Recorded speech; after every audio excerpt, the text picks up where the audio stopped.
Hier, je me retrouve à faire quelque chose que j'aime pas du tout faire et que je fais quand même. C'est scroller comme un zombie sur Facebook. Et en faisant ça, je tombe sur une publicité, sur un type qui a une bonne éloquence, qui vend un produit, qui a l'air de bien fonctionner, qui fait écho en plus à ce que je fais. Et ça déclenche un truc en moi de ce type-là, il réussit mieux que moi, alors que j'en sais rien. Ah merde, je zoome. Et ce qui se passe, c'est que ça active un schéma que je connais fort bien, c'est euh, ça me met à douter de moi. Je suis en train de tout remettre en question. Et c'est hyper désagréable parce que je perds le contact avec moi et je suis en train de me dire mais ouais putain il faut que j'écoute ce qu'il dit. Du coup je commence à regarder sa page, à regarder sa vidéo, je me dis ah ouais mais peut-être que je devrais acheter et tout. Et je l'ai pas fait. Et c'est typiquement le genre de réaction que j'aurais eu à l'époque. C'est-à-dire qu'il y a un type qui réussit mieux que moi et il tient un discours qui me fait encore plus douter de moi et me dire putain il doit avoir un truc que moi j'ai pas, il doit avoir raison à un endroit, il a sûrement capté quelque chose que j'ai pas capté. Et là il y a deux types de réactions dans lesquelles je peux rentrer. La première c'est de purement et simplement tout remettre en doute, ma stratégie, mes offres, voire carrément tout mon business et tout changer parce que c'est ce que j'ai fait plein de fois. Et ou alors juste ne pas aller là-dedans, mais broyer du noir et être là et quand même avoir la remise en doute, la remise en question en mode mais putain, est-ce que c'est vraiment ça? Et passer des semaines à douter, à me questionner, à être au fond du trou, dans une sorte de marée émotionnelle, à baigner dedans et à pas savoir comment sortir de là, quoi. Bon, ce qui se passe, c'est qu'aujourd'hui, il y a de l'eau qui a coulé sous les ponts et aujourd'hui, je connais une troisième voie. Et la troisième voie, c'est de voir que quand il y a ce truc-là qui se manifeste, ça ne me dit pas au premier degré t'es une merde, il faut que tu changes tout. Ce que ça me dit, c'est il y a une part qui s'agite, qui est en lien avec un trauma, qui est en lien avec mon histoire, et qui dit juste eh oh, regarde-moi, allô, c'est dur là, tu peux venir s'il te plaît? Et putain, mais quand t'as compris ça, mais ça simplifie la vie. Parce que du coup, je me suis posé avec cette partie, j'ai mis de la lumière, je suis allé voir les émotions qu'il y avait, j'ai pris le temps d'écrire dessus. Et il y a quelque chose qui est petit à petit gentiment revenu au centre en fait. Et simplement que quand ça vient appuyer à l'endroit dans lequel on est sensible, il va se passer toujours le même type de réaction, le même type de schéma. Chez moi, c'était ce que je t'ai décrit là.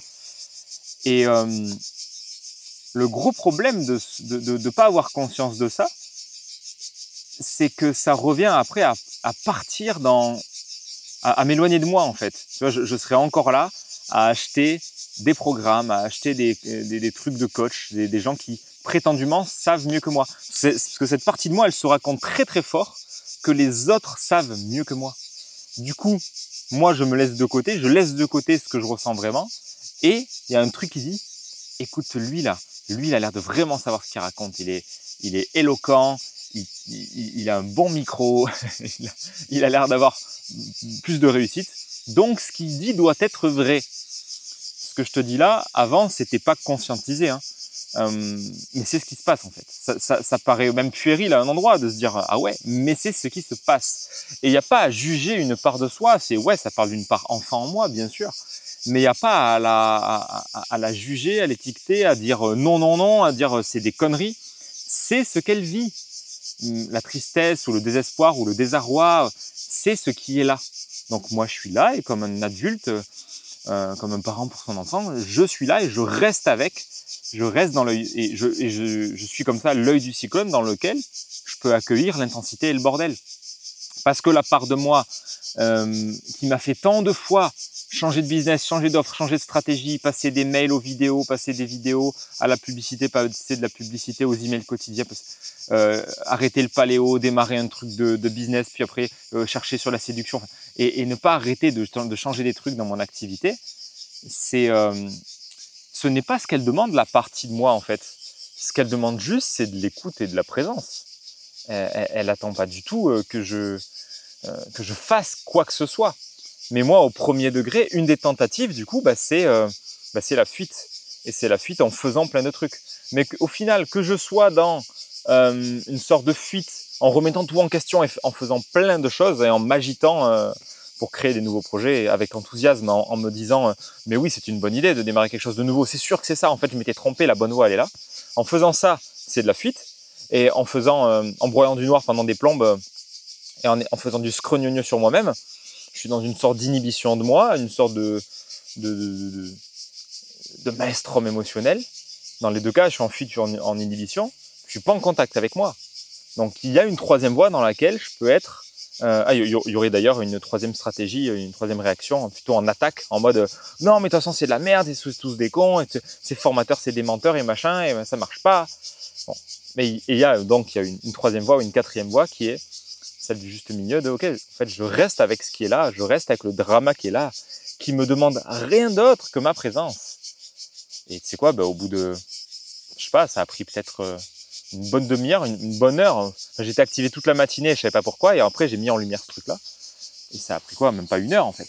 Là où avant, ça pouvait me tenir des semaines, ça pouvait me faire changer toute ma stratégie, toute ma vie pendant des mois, en me disant ah, c'est là-bas qu'il faut que j'aille.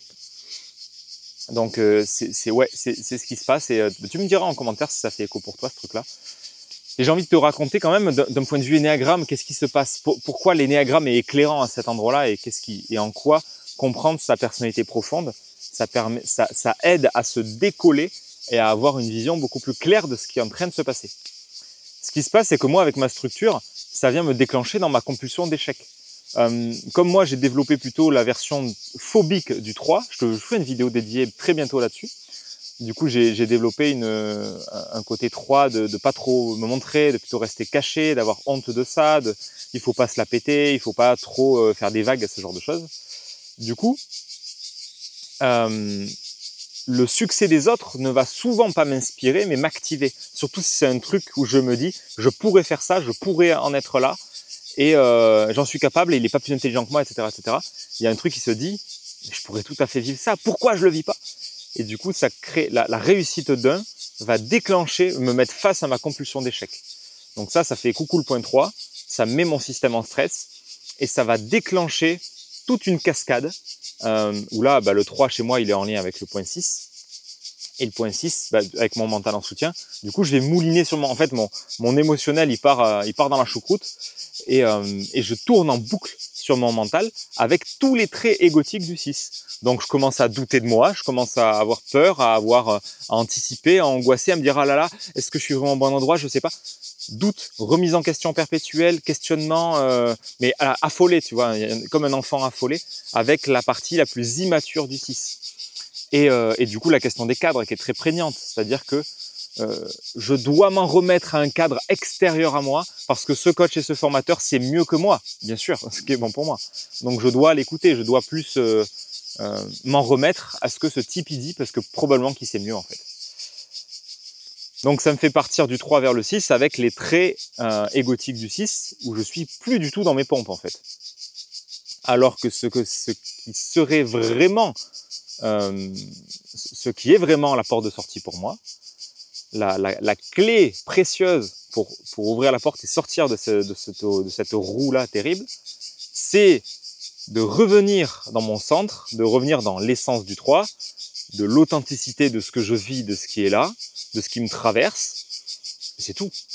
Et ça me permettra de toucher du doigt l'essence du 9, de laisser être ce qui doit être, c'est-à-dire de partager ce que finalement j'ai fait là avec le mail que j'ai écrit avec cette vidéo, que je mettrai sûrement en article et cette vidéo, de finalement transmuter ce truc-là et juste le partager sans attente, avec cette espérance qu'on attribue au 3, mais qui est aussi en lien avec l'instinctif, de je pose une action et je lâche en fait. Et je ne cherche pas de certitude de certitude qu'il va se passer quoi que ce soit. Donc ça invite vraiment à changer complètement de mode de fonctionnement, là où dans mon automatisme naturel, automatique, égotique, ça me donne très fortement l'impression que je dois passer par de l'extérieur, par une remise en question, par tout changer, par peut-être acheter un programme, suivre un coach qui va me dire tu dois plutôt faire ça. Sauf que c'est long, ça coûte de l'énergie, ça coûte beaucoup d'argent Et c'est une fausse voie, ça fonctionne pas. Je l'ai fait plein de fois, c'est des conneries, c'est pas du tout ça. Alors que la vraie voie, la vraie solution qui permet de sortir de ce bordel, c'est ultra simple. C'est une voie simple, directe. C'est qu'est-ce qui est vivant là? Ok, je vis ça et quand je partage ça à Mégane, elle me dit mais Fabien, c'est ça que tu dois raconter, c'est ça, tu dois en faire un contenu quoi. Et je sais qu'elle a raison. Et c'est pour ça que je le fais. Et il y a une partie de moi qui n'a pas envie, de montrer ça de moi, de partager ça. Il y a une partie de moi qui vit un challenge de ouf de partager ça. Mais en même temps, je sais que c'est exactement ce qu'il y a à faire. Parce que là, il y a quelque chose de tellement plus simple et plus direct. Parce que du coup, ça bypass toute cette roue de hamster qui m'emmènerait loin de moi. Ben, ça la bypass, c'est terminé. Je veux dire, là, depuis hier, c'est fini, quoi. Je suis revenu dans mon centre et puis c'est reparti, quoi. Alors qu'avant, putain, m'aurait dévasté pendant des semaines, ce genre de truc. Et c'est pour ça que les réseaux sociaux sont très dangereux et dommageables chez tous les gens qui sont sensibles à cet endroit. On n'est pas tous égaux à cet endroit-là. Il y a des gens, les réseaux sociaux, ils s'en battent l'ec. Ça les touche pas. Moi, scroller sur les réseaux, ça vient m'activer dans mes pentes très facilement. Et je sais qu'il y a beaucoup de gens comme ça. Donc, si c'est ton cas, ben, observe si ça joue, si ça déclenche un truc comme ça. Si ça t'a parlé, ce que je t'ai dit là, ben, encore une fois, dis-le-moi en commentaire, ça m'intéresse d'avoir ton retour. Et si tu connais pas encore ton type Ennéagramme, si t'as pas encore exploré ça, je te laisserai un lien en description pour que tu ailles voir. Parce que comme tu le constates, ça fait pas tout, mais ça éclaire déjà tout ce qui se joue là. Je te l'ai exprimé assez brièvement, mais tu comprends déjà la dynamique entre le point 3, 6 et 9. Dans mon système, ce que ça met en jeu, c'est hyper éclairant de voir que le stress égotique, ça va plutôt déclencher ça ou ça. Ça m'aide à être hyper affûté et conscient sur le truc qui est en train de se jouer. De plus en plus en temps réel. Pas tout le temps, mais de plus en plus rapidement. Et c'est chouette parce que ça fait regagner de la liberté intérieure. Et c'est cool. Et c'est cool parce que ça fait sortir de ce mode réactif et où il n'y a pas de liberté parce que tu ne fais que répéter le même truc, quoi. Et moi, à part me faire dépenser de l'argent dans des formations qui ne servaient à rien, ça ne m'a pas servi à grand chose. Donc voilà, il y a une voie beaucoup plus directe qui fait beaucoup plus de sens, mais qui demande par contre de sauter à l'eau, quoi.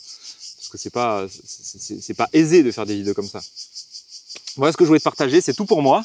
Je m'en vais rentrer cette fois et puis mets un pouce si tu as apprécié, ça fait plaisir et ça va faire connaître.